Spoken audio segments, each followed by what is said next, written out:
नमस्कार, breaking news देख रहे हैं आप और मैं हूं आपके साथ परवीन शेख। इस वक्त की बड़ी खबर यूपी से आ रही है।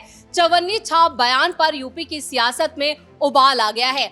अखिलेश यादव ने आरएलडी चीफ जयंत चौधरी को चवन्नी बताया था, जिसको लेकर जयंत चौधरी ने भी पलटवार किया है। वहीं इस बयान पर बीएसपी सुप्रीमो मायावती की भी एंट्री हो चुकी है। उन्होंने अखिलेश यादव पर निशाना साधा है और जयंत चौधरी का बचाव किया है। कुल मिलाकर इस पूरे मामले पर सियासी गलियारों में हंगामा खड़ा है, तो वहीं जाट राजनीति में भी काफी गर्मी पैदा हो गई है। जाटों ने अखिलेश यादव को लेकर मोर्चा खोल दिया है। इस पर ज्यादा चर्चा के लिए मेरे साथ जुड़ रहे हैं मेरे सहयोगी नविंदु। चवन्नी छाप बयान पर अखिलेश यादव क्या चौतरफा घिर चुके हैं? निश्चित तौर पर देखिए, जयंत चौधरी जो मोदी सरकार में कैबिनेट मंत्री हैं, इस वक्त उत्तर प्रदेश के चुनाव में जो होने वाला है उसे लेकर उनकी बहुत चर्चा हो रही है, खास करके पश्चिमी यूपी में, क्योंकि पश्चिमी यूपी को जाटों का बेल्ट कहा जाता है और ये एक ऐसा इलाका है जहां पर जाट वोटरों का बहुत ही महत्वपूर्ण भूमिका माना जाता है। ऐसे में अखिलेश यादव का ये बयान जयंत चौधरी पर कि हमने चौवन्नी को रुपया बना दिया, अब इस पर बवाल कुछ ज्यादा ही देखने को मिल रहा है। अखिलेश यादव हर तरफ से घिरते जा रहे हैं। अभी तक आरएलडी की तरफ से बड़े नेता बयानबाजी कर रहे थे, अब जयंत चौधरी का खुद बयान सामने आ गया। इसके अलावा मायावती ने बहुत लंबा चौड़ा हमला बोला अखिलेश पर। लेकिन पहले बताते हैं कि जयंत चौधरी ने कैसे अखिलेश पर पलटवार किया है। उन्होंने बयान दिया है, सियासत की लड़ाई में कुछ सस्ते शब्द बोलने ही थे तो मेरा नाम लेकर बोल देते, कोई बात नहीं थी। जाट समाज को टारगेट करना और कहना एबीसीडी हमने सिखाई। मैं इस अहंकार को देख चुका हूं करीब से और मानता हूं कि ऐसा आचरण सिर्फ पतन ही लाता है। यानी जो जयंत चौधरी कभी अखिलेश यादव के बेस्ट फ्रेंड हुआ करते थे, पिछले चुनाव का ही उदाहरण ले लीजिए 2022 का, आज वो जयंत चौधरी अखिलेश के खिलाफ मोर्चा खोले हुए नजर आ रहे हैं। और अखिलेश के लिए ये बहुत बड़ा झटका है, क्योंकि जयंत चौधरी पर जो बयान है अब उसे सीधे तौर पर जाटों से जोड़ दिया गया है। यानी जाटों के सम्मान की लड़ाई इसे बना दिया गया है। और पीडीए की बात जो अखिलेश यादव करते हैं, उस पीडीए में जो ओबीसी समाज की बात वो करते हैं, पिछड़ा समाज की बात, जयंत चौधरी भी उसी से आते हैं। और जाटों से सिर्फ ओबीसी का मामला नहीं जुड़ता है, किसानों का भी मामला जुड़ जाता है। तो ऐसे में अखिलेश यादव का ये दांव उन पर भारी पड़ गया। कभी कभी कुछ ज्यादा बोलने के चक्कर में, कुछ ज्यादा सेंस ऑफ ह्यूमर दिखाने के चक्कर में अखिलेश यादव फंस जाते हैं और इस बार भी वैसा ही हुआ है। हमने देखा है कि जयंत चौधरी को बीजेपी ने अपनी पाले में लाने के लिए कितने बड़े बड़े दांव खेले। उनके दादाजी चौधरी चरण सिंह को भारत रत्न तक दे दिया गया। इतने दिनों में बीजेपी को भी याद नहीं आए थे, लेकिन 24 के लोकसभा चुनाव में याद आए तो बीजेपी ने उनको अपने तरफ किया। उसके अलावा जयंत चौधरी को मोदी सरकार में राज्य मंत्री बनाया गया और इस बार चर्चा चल रही है कि उनको अच्छी खासी सीटें दी जाएंगी। और पश्चिमी यूपी में बीजेपी ने बहुत शानदार प्रदर्शन भी किया है। तो इस स्थिति में अखिलेश यादव के लिए यह दांव बहुत ही भारी पड़ गया है और अब जाट समाज जो है वो सीधे अखिलेश यादव के खिलाफ मैदान में उतर चुका है और अब अखिलेश के लिए जवाब देना बहुत मुश्किल है। लेकिन नविंदु, इस बीच जिस तरह से आपने चौधरी चरण सिंह का जिक्र किया, उनका एक यूपी में एक बड़ा जनाधार है और बड़े सम्मान से उनका नाम लिया जाता है। तो क्या अब आने वाले चुनावों में ये जो पूरा चवन्नी छाप वाला जो बयान है उसे चौधरी चरण सिंह के अपमान से जोड़कर बड़े स्केल पर पेश किया जाएगा? देखिए, सिर्फ चौधरी चरण सिंह की बात नहीं है, उसके बाद चौधरी अजीत सिंह की बात कर लीजिए और फिर जयंत चौधरी की बात कर लीजिए। अपने अपने समय में तीनों जाटों के बड़े नेता के तौर पर देखे जाते हैं और आज भी जयंत चौधरी की एक पकड़ है उत्तर प्रदेश की राजनीति में, हरियाणा की राजनीति में, जहां पर जाट बहुल इलाका है।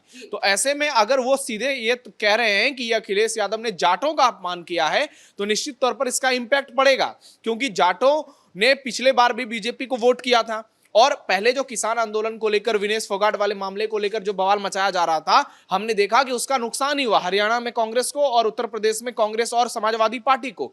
तो इस स्थिति में समाजवादी पार्टी के लिए बहुत सारी मुश्किलें सामने आ चुकी है, क्योंकि एक तरफ से वो नहीं घिरे हैं, वो दोनों तरफ से घिरते हुए नजर आ रहे हैं। एक तरफ से अखिलेश यादव पर जयंत चौधरी हमला कर रहे हैं, दूसरी तरफ से मायावती का बहुत लंबा चौड़ा सोशल मीडिया पोस्ट आ गया है। जरा एक बार दर्शकों को वो पोस्ट बता देते हैं। मायावती ने लिखा है, जैसा कि सर्वविदित है कि समाजवादी पार्टी प्रमुख द्वारा अपनी पुरानी सहयोगी पार्टी लोकदल और उस पार्टी के नेता केंद्रीय मंत्री के बारे में यह सार्वजनिक बयान देना कि हमने इनको चौवन्नी से रुपया बना दिया, यह कहना पूर्णतः अमर्यादित, अशोभनीय और अति शर्मनाक है। और इस प्रकार की अहंकारी और अलोकतांत्रिक बयानबाजी के लिए उन्हें उस पार्टी से, उनके नेता से ही नहीं बल्कि स्वर्गीय चौधरी चरण सिंह जी के परिवार का अपमान करने हेतु पूरे जाट समाज से अविलंब माफी मांगनी चाहिए तो ये सही होगा। यानी मायावती ने भी यहां पर बहुत बड़ा खेल खेल दिया है और ये उनका मास्टर स्ट्रोक है, क्योंकि पश्चिमी यूपी से मायावती भी आती हैं और उनकी राजनीति भी इस इलाके में मजबूत है। तो आगे चलकर क्या आरएलडी और बीजेपी के साथ मायावती भी पर्दे के पीछे कोई भूमिका निभाएंगी? और इस ट्वीट में आगे देखिए उन्होंने कितनी बड़ी बात लिखी है। वैसे देश की राजनीति में सपा का चाल, चरित्र और चेहरा अपने विरोधी पार्टियों के लिए ही नहीं बल्कि अपने सहयोगियों के लिए भी हमेशा से राजनीतिक संकीर्णता और जातिवादी द्वेष आदि से ग्रसित ज्यादातर अप्रिय और अविश्वसनीय ही रहा है, जिस कारण इसका राजनीतिक एवं चुनावी लाभ भी अक्सर मौकों पर बीजेपी ही उठाती रही है और सेकुलर ताकतें कमजोर होती रही हैं। यानी बीजेपी का भी जिक्र कर दिया, ये दिखाने की भी कोशिश कर दी कि हम बीजेपी की बी टीम नहीं है। और इसके अलावा फिर से उन्होंने एक और लंबा चौड़ा ट्वीट लिखा है।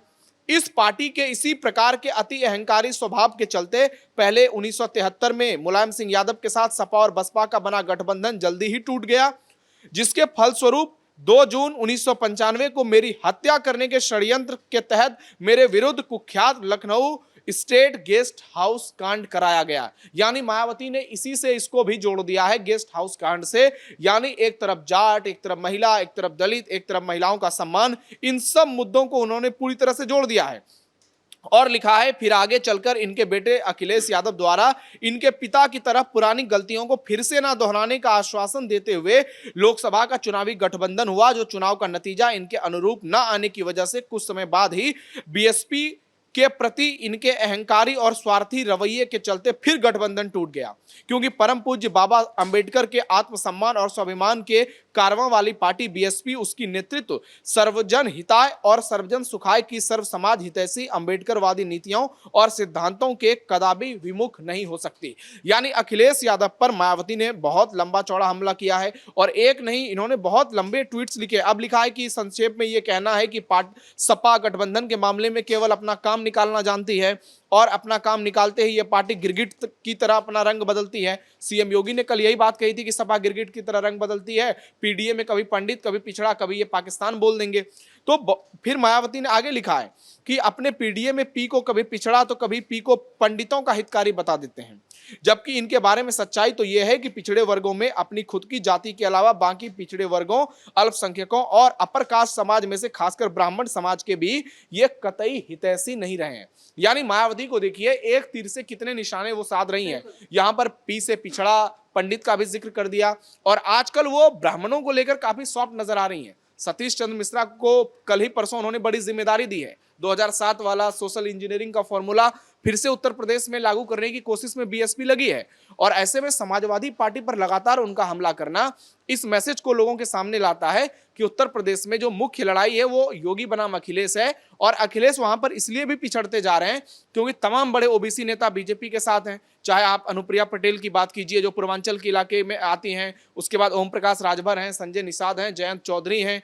यानी बीजेपी के पास ओबीसी नेताओं की बड़ी फौज है और उसके अलावा मायावती के बयान इस बात को स्पष्ट करते हैं कि अखिलेश यादव ओबीसी के हितैषी नहीं है, अखिलेश ब्राह्मणों के हितैषी नहीं है। यानी जिस मामले को लेकर अखिलेश आगे बढ़ रहे हैं पीडीए प्लस ब्राह्मण, अब उसी में वो फंसते नजर आ रहे हैं और अब जाटों का अगर आंदोलन उनके खिलाफ खड़ा होता है तो अखिलेश यादव को हारने से कोई नहीं बचा सकता। लेकिन नवेंदु, जिस तरह से अखिलेश यादव इस पूरे बयान को लेकर बैकफुट पर आए हैं और जो डैमेज समाजवादी पार्टी को इससे होने वाला है उसकी भरपाई कैसे होगी, क्योंकि बार बार वो अपने नेताओं को तो ये दिशा निर्देश दे रहे हैं कि क्या बोलना है क्या नहीं बोलना है, उसके लिए पर्चे भी छपवा दिए जाएंगे, लेकिन खुद उनकी जुबान पर कंट्रोल नहीं है।